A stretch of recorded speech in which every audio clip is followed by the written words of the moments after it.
Bonjour, je me présente, Simon Leblanc, je fais partie de l'équipe Granby et moi et mes collègues présentons un enjeu qui nous tient à cœur. Donc, au moment qu'on se parle, des milliers de Québécois ont de la difficulté à trouver un logement abordable selon leurs besoins, selon leurs moyens, sur l'île de Montréal. Et parallèlement à ça, nous avons un taux d'inoccupation là, très bas dans les villes universitaires, mais aussi très élevé euh, dans les tours à bureaux, là, principalement sur l'île de Montréal. Notre solution là, vient régler ces deux problématiques-là de façon simultanée.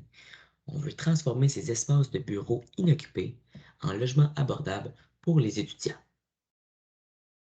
Et ça, c'est un processus qui est possible et qui peut être rentable. Donc, au niveau là, de nos parties prenantes, euh, d'un côté, aux propriétaires de tours à bureaux, là, ça permet de créer un revenu supplémentaire et améliorer la rentabilité de leurs activités tout en permettant là, d'améliorer leur brand awareness en ce qui concerne les enjeux sociaux de logement abordable euh, à la population québécoise. Du côté maintenant de la population étudiante, ça permet, entre autres, de répondre à leurs besoins de base en sécurité et en habitation. Puis ça permet aux étudiants, pour des coûts relativement bas, de résider dans un bâtiment là, qui est vraiment au cœur du centre-ville de Montréal. Donc, afin de s'inspirer là, de projets similaires là, pour prouver la crédibilité de ce projet-là, là, il y a des projets là, très, très, très similaires, voire identiques, qui ont eu lieu non seulement en Europe, mais aussi proche que Calgary au Canada. Donc, par exemple, Stratégie Group, qui ont réussi à convertir là, des tours de bureaux inoccupés en immeubles locatifs. Puis de l'autre côté, à Paris, en France, il y a même un pacte prioritaire logement qui ont permis l'abolition de taxes foncières sur toute opération de transformation de biens tertiaires en logement.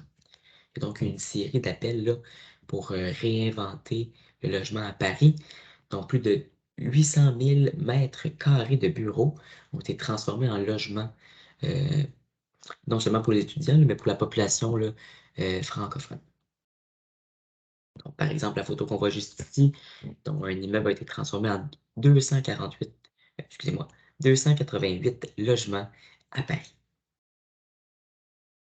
Pour prouver un peu plus de la crédibilité de ce projet-là, j'ai eu la chance là, de collaborer avec des équipes spécialisées dans le domaine, dont Utile, qui est un développeur immobilier là, qui permet l'implantation de logements immobiliers abordables au Québec.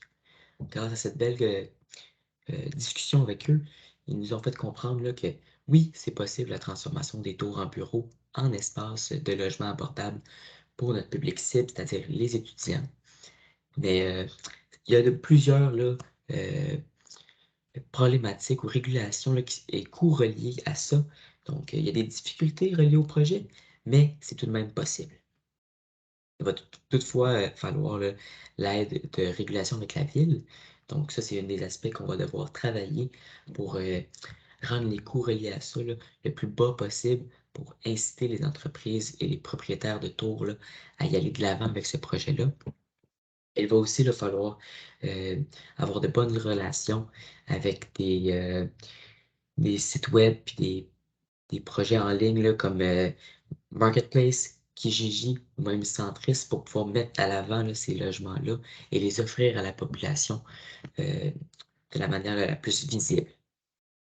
On appelle à vous, là, qu'attendons-nous pour nous inspirer de nos voisins européens pour proposer aux populations étudiantes des logements abordables en plein cœur de la ville de Montréal?